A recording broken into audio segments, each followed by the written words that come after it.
Dans l'actualité également, ce rapport du Sénat qui fait débat, il pointe du doigt une augmentation depuis 4 ans du nombre des démissions chez les enseignants. Alors que veulent dire ces chiffres? Qu'en pense-t-on du côté de l'éducation nationale? Décryptage, Mathieu Lignot. La consigne pour quitter tous, sa salle de classe c'est et ne d'écrire pas y revenir. Laisser ses élèves et tourner le dos à l'enseignement. 7 professeurs de collège et de lycée sur 10 y auraient déjà songé. Et ils sont de plus en plus nombreux à démissionner. C'est ce que pointe un rapport du Sénat. Professeurs des écoles, de collège ou de lycée, ils étaient 638 à démissionner en 2010. L'année dernière, 1180 enseignants ont quitté l'éducation nationale. Cette augmentation concerne aussi les stagiaires, ceux qui veulent devenir professeurs, mais qui ne terminent pas leur formation. En 2013, leur taux de démission était de 1,08%. Il monte à plus de 3% en 2016. Pour ce syndicaliste, ces enseignants qui craquent, qui abandonnent, cela n'a rien d'étonnant. L'explication, c'est que le métier est plus difficile aujourd'hui, qu'on a plus de difficultés à gérer les classes, qu'on a beaucoup plus de tensions aussi avec la hiérarchie. Et on se retrouve avec des collègues qui sont désabusés, qui n'ont plus envie de faire ce métier, qui aiment souvent ce métier, mais qui n'ont plus envie de le faire dans les conditions actuelles. Oui, ici, alors Rien d'alarmant pour le ministère qui justifie le phénomène par l'augmentation du nombre de recrutements. 54 000 nouveaux enseignants l'année dernière. Selon l'Éducation nationale, tout est question de proportion. Recruter davantage, c'est aussi multiplier les risques de déception et donc de démission.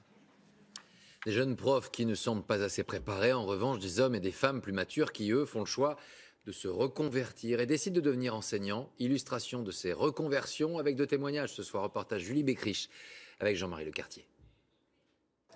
Voici 2 enseignants fraîchement nommés. Rudi Ziane à gauche est professeur d'économie depuis la rentrée. Sylvie Kapla enseigne l'allemand depuis 5 ans. Tous les 2 reconvertis après une carrière en entreprise. Ce qui a poussé cette ancienne cadre dans l'assurance à devenir enseignante à 47 ans, c'est le besoin de donner un sens à son travail. Dans le monde de l'entreprise, il y a vraiment des moments où on se sent inutile. Là, nous, on vit vraiment dans l'humain. Et on apporte plus que la matière. On apporte aussi une relation avec l'élève ou les élèves. Et ils nous le rendent bien.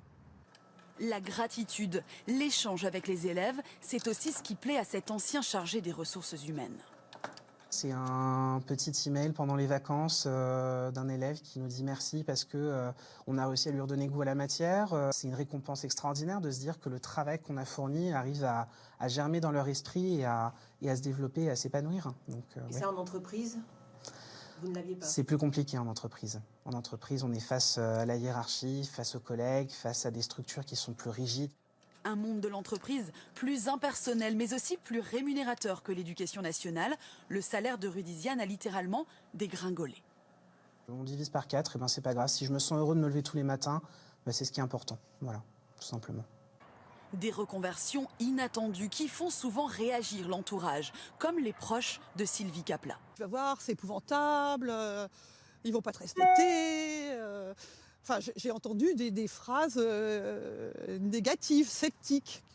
Mais Sylvie Kapla a persévéré et ne regrette rien. Aujourd'hui, elle est convaincue qu'avec son parcours dans le monde de l'entreprise, elle apporte à ses élèves des codes et une culture qui leur servira à l'avenir.